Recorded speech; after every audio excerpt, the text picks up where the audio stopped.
بسم اللہ الرحمن الرحیم۔ السلام علیکم۔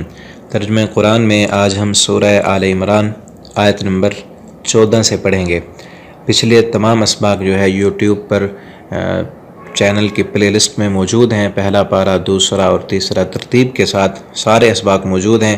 اگر آپ نئے ہیں تو پچھلے اسباق سن لیں، اور یہاں سے آج ہمارا جو ہے یہ سبق ہے آیت نمبر 14 سے۔ اعوذ باللہ من الشیطان الرجیم۔ زینا، مزین کر دیا گیا ہے، للناس، لوگوں کے لیے، حب و محبت، الشہوات، خواہشات کی۔ اللہ تعالیٰ نے انسانوں کے دلوں میں خواہشات کی محبت ڈال دی ہے، من النساء، عورتوں میں سے، اور یہ جو محبت ہے یہ اللہ تعالیٰ کی طرف سے ڈالی گئی ہے۔ اور شہوات کہتے ہیں وہ چیزیں جو دل کو پسند آئیں، آنکھیں دیکھیں اور دل کو وہ چیزیں بھا جائیں، تو ان کی محبت اللہ رب العالمین نے انسان کے دل میں ڈالی، اور یہ کوئی بری نہیں ہے۔ اگر شریعت کے دائرے میں رہ کر ان چیزوں سے محبت ہو نا، جو آگے گنوائی جا رہی ہیں، ان چیزوں سے محبت شریعت کے دائرے میں رہ کر ہو تو یہ محبت کوئی بری چیز نہیں ہے۔ بری تب بنتی ہے کہ جب شریعت کے دائرے سے انسان نکل جائے، تب یہ بری ہیں۔ تو ان میں سے سب سے پہلے جو ہے من النساء، عورتوں میں سے، اور عورتوں کی محبت جو ہے یہ سب سے بڑھ کر ہے، اسی لیے اللہ رب العالمین نے سب سے پہلے ذکر کی ہے۔ اور اگر یہ محبت شریعت کے دائرے میں رہ کر ہو تو یہ پسندیدہ ہے۔ نبی کریم صلی اللہ علیہ وسلم کا خود کا فرمان ہے، آپ نے فرمایا کہ مجھے دنیا میں ایک عورتوں سے اور ایک خوشبو سے محبت ہے، یہ دو چیزیں دنیا کی مجھے بھاتی ہیں۔ اور اسی طرح آپ صلی اللہ علیہ وسلم نے فرمایا کہ جو دنیا کا بہترین متاع ہے وہ نیک بیوی ہے، اور ایک بالغ آدمی، بالغ مرد، اس کی جو سب سے بڑی خواہش ہے وہ عورت ہے۔ اور اگر یہ نیک ہو تو انسان کو جنت کی طرف لے جائے گی، اور اگر اس عورت سے محبت شریعت کے دائرے سے ہٹ کر ہو تو پھر یہی عورت دنیا میں بھی بربادی ہے اور آخرت میں بھی انسان کے لیے خسارے کا باعث بنے گی۔ اور آپ صلی اللہ علیہ وسلم کا یہ فرمان ہے کہ بنی اسرائیل میں سب سے جو بڑا فتنہ تھا وہ عورت کا تھا، اور میری امت میں بھی سب سے بڑا فتنہ عورت کا ہوگا۔ اور آج ہم دیکھ لیں کہ کس طرح عورتوں کا فتنہ بڑھ چکا ہے، یہ بے پردگی کی وجہ سے، دین سے دور رہنے کی وجہ سے، اور پھر نیٹ پر جو ہے غلط تعلقات، غلط رابطے، کئی ایسی اپلیکیشن ہیں، ایسی ویب سائٹ ہیں کہ جہاں پر یہ ایک مرد اور عورت کا تعلق غیر شرعی طریقے سے، ان کا آپس میں جو ہے سلام دعا اور گپ شپ کرنا، اور پھر نہ جانے کہاں تک معاملات پہنچ جاتے ہیں۔ تو یہ اللہ نے ڈالی ہے محبت، یہ شریعت کے دائرے میں رہ کر ہو تو اس میں انسان کی دنیا میں بھی بہتری ہے اور آخرت بھی اس کی کامیاب ہے۔ اگر شریعت سے ہٹ کر ہو تو یہی فتنہ ہے، اور یہی فتنہ انسانوں کو جہنم میں لے جائے گا۔ اللہ تعالی ہمیں عورتوں کے فتنوں سے محفوظ فرمائے اور شریعت کے دائرے میں رہ کر ان چیزوں سے محبت کرنے والا بنائے۔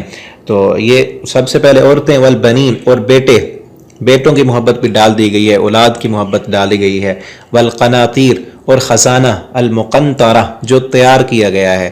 قناطیر قنطار کی جمع ہے، قناطیر بہت بڑا خزانہ دنیا، اور وہ خزانہ کون سا ہے؟ من الذہب، سونے میں سے، والفضہ، اور چاندی، سونا اور چاندی، اس کی محبت بھی انسان کے دل میں ڈالی گئی ہے۔ والخیل، اور گھوڑے، المصومہ، جو نشان زدہ کیے گئے ہیں۔ اس وقت گھوڑے تھے، اور آج جو ہے نئی گاڑیاں، گھوڑے بھی یہی کام دیتے تھے۔ اور پھر اگر گھوڑے جو ہے وہ جہاد کے لیے تیار کیے جائیں تو اس میں ثواب بھی ہے۔ والانعام، اور جانور، کوئی بھی جانور ہوں، جس طرح آج کل ہیں، گائے ہے، بھینس ہے، بکریاں ہیں، اونٹ ہیں، ان سب کی محبت انسان کے دل میں ڈالی گئی ہے۔ والحرث، اور کھیتیاں، جتنی بھی کھیتی کی اقسام ہیں وہ سارے کی ساری، تو ان سب چیزوں کی محبت اللہ نے ڈالی ہے۔ اگر شریعت کے دائرے میں رہ کر ہوگی تو فائدہ ہے اس کا، شریعت سے ہٹ جائے گی تو پھر نقصان ہے۔ اگر انسان نماز کو ترجیح نہ دے، ان چیزوں کو ترجیح دے، ان چیزوں کی وجہ سے نماز اس کی قضا ہو جائے، نماز چھوڑ دے، اللہ کے احکامات کی پرواہ نہ کرے، تو پھر یہی چیزیں فتنہ ہیں اور خسارے کا باعث ہیں۔ ذالک، یہ سب کچھ، یہ سارے جو اللہ نے بتایا نا، فرمایا متاع، یہ فائدہ ہے، حیات الدنیا، دنیا کی زندگی کا، اس میں دنیا کی زندگی کا فائدہ ہے۔ واللہ، اور اللہ تعالی، عندہ، اس اللہ کے پاس، حسن المآب، بہت اچھا ٹھکانہ ہے۔ مآب کہتے ہیں اصل ٹھکانے کو کہ جہاں بندہ لوٹ کر واپس آ جائے۔ تو ہمارا اصل ٹھکانہ جو ہے وہ اللہ کے پاس ہے اور وہ جنت ہے، اور اس کے لیے محنت اور کوشش کرنی چاہیے۔ ان چیزوں کے پیچھے پڑھ کر اصل اپنے مقصد کو نہیں چھوڑنا چاہیے۔ یہ چیزیں دنیا کا فائدہ ہیں، لیکن اس دنیا کے عارضی فائدے کے لیے اپنے معاب کو جو بندہ بھلا دے وہ خسارے والا ہے۔ قل، آپ کہہ دیجئے، اُنبئکم، کیا میں خبر دوں تم کو، انباء کہتے ہیں خبر کو، کیا نبے، میں، نون کا معنی ہے میں، خبر دوں تم کو، کم کا معنی تم، بخیر، بھلائی کی، اس سے بہتر چیز کی، من ذالکم، اس سے، اس دنیا کا ساز و سامان، عورتیں، بچے، سونا چاندی، اس سے بھی بہتر کی خبر نہ دوں، للذین، جو ان لوگوں کے لیے ہے، اتقوا، جو ڈر گئے، عند ربہم، ان کے رب کے پاس، کہ وہ بہتر چیز ان کے رب کے پاس ہے، اور وہ کیا ہے، جنات، باغات ہیں۔ جنت ہر اس باغ کو کہتے ہیں کہ جس کی زمین درختوں کے زیادہ ہونے کی وجہ سے نظر نہ آئے، تو ایسے باغات ہیں، کئی باغیں ہیں، تجری، چلتی ہیں، من تحتہا، ان کے نیچے، الانہار، نہریں، خالدین، ہمیشہ رہیں گے وہ فیہا، اس میں۔ اور نیک لوگ جو اللہ سے ڈر گئے اور دنیا میں اللہ کے فرما بردار بن کر رہے، ان کے لیے باغات ہیں جن کے نیچے نہریں جاری ہیں، ہمیشہ ہمیشہ اس میں رہیں گے۔ وَأَزْوَاجٌ، اور وہاں بیویاں بھی ہیں، چونکہ دنیا میں سب سے زیادہ محبت انسان کی جو انسٹرکشن ہے وہ عورت کی طرف ہے، تو اسی لیے فرمایا وہاں بھی ہم نے یہ چیز رکھی ہے، پاکیزہ بیویاں ہیں، حوریں ہیں، وَأَزْوَاجٌ، اور ان کی بیویاں ہیں، مطہرہ، جو پاک کی گئی ہیں، پاک ہیں بیویاں۔ اور یہاں پاکی سے مراد یہ ہے کہ جس طرح دنیا کی عورت کو جو ہے ایام آتے ہیں، خون آتا ہے، اور باقی بھی کئی اس کے ساتھ جو ہے وہ ایسی چیزیں ہوتی ہیں، غلاظت اور ناپاکی کے ایام جو ہوتے ہیں، تو وہاں کی جو عورت ہوگی اس میں یہ چیزیں نہیں ہوں گی، مطہرہ، وہ پاکیزہ ہوگی۔ اور اس سے مراد دل کی پاکیزگی بھی ہے کہ اس دنیا کی کئی عورتیں ایسی ہیں، کئی تو اللہ کی بندیاں حیا والی اور پاک رہنے والی ہیں، اور کئی ایسی ہیں جو اپنی پاک دامنی کا خیال نہیں کرتی، انہی کی وجہ سے معاشرہ خراب ہوتا ہے، فحاشی عریانی پھیلتی ہے، گندگی پھیلتی ہے۔ تو اللہ تعالیٰ نے فرمایا ایسی وہاں جنت کی عورتیں پاک ہوگیں، اور دنیا میں پاک رہنے والیوں کو ہی جنت ملے گی، دنیا میں جو پاک نہیں رہیں گی ان کو جنت نہیں ملے گی۔ اور اسی طرح جو مرد دنیا میں پاک نہیں رہیں گے، ناپاکی کی طرف جائیں گے، زنا کریں گے، بدکاری کریں گے، ان لوگوں کو بھی جنت کی وہ پاک عورتیں، حوریں نہیں ملیں گی۔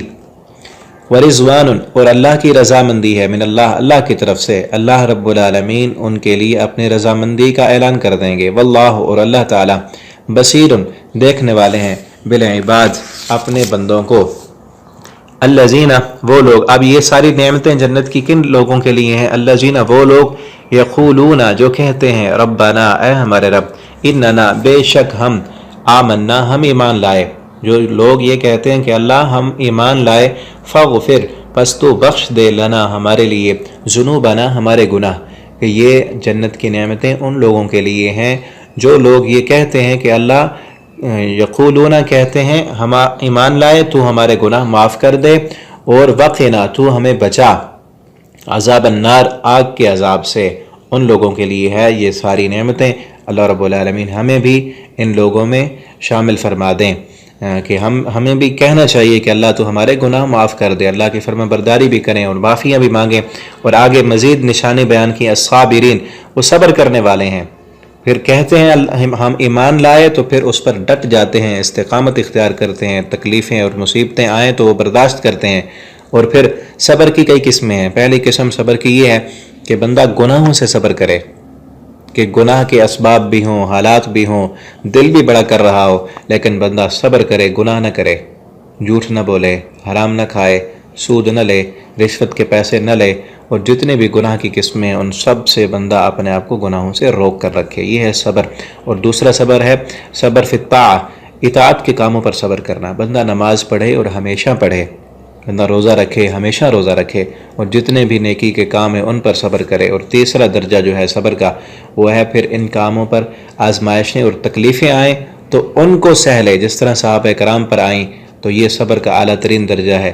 فرمایا صبر کرنے والے، والصادقین، اور صدقہ کرنے والے، والقانتین، اور فرما برداری کرنے والے، ہر وقت اللہ کی فرما برداری کرنے والے ہیں، والمنفقین، اور خرچ کرنے والے ہیں، اللہ کے راستے میں اپنا مال خرچ کرتے ہیں، والمستغفرین، اور بخشش طلب کرنے والے ہیں، استغفار کرنے والے ہیں، بالاسحار، سحری کے وقت، تہجد کے وقت اٹھ کر، جو سحری کا وقت ہوتا ہے اس وقت اٹھ کر وہ اللہ تعالیٰ سے معافیاں مانگتے ہیں، تو ان لوگوں کے لیے اللہ نے جنت میں انعامات تیار کیے ہیں۔ اللہ تعالیٰ ہمیں بھی یہ صفات اپنے اندر پیدا کرنے کی توفیق عطا فرمائیں اور ہمیں ان لوگوں میں شامل فرما دیں اپنی خاص فضل، اپنی رحمت کے ساتھ، کہ ہمارے عمل تو اس قابل نہیں ہے، جب تک اللہ کی رحمت شامل نہ ہو۔ تو اللہ رب العالمین سے دعا ہم کرتے ہیں کہ اللہ تعالی ہمیں اپنی رحمت میں جگہ عطا فرمائیں اور ان لوگوں میں شامل فرما دیں۔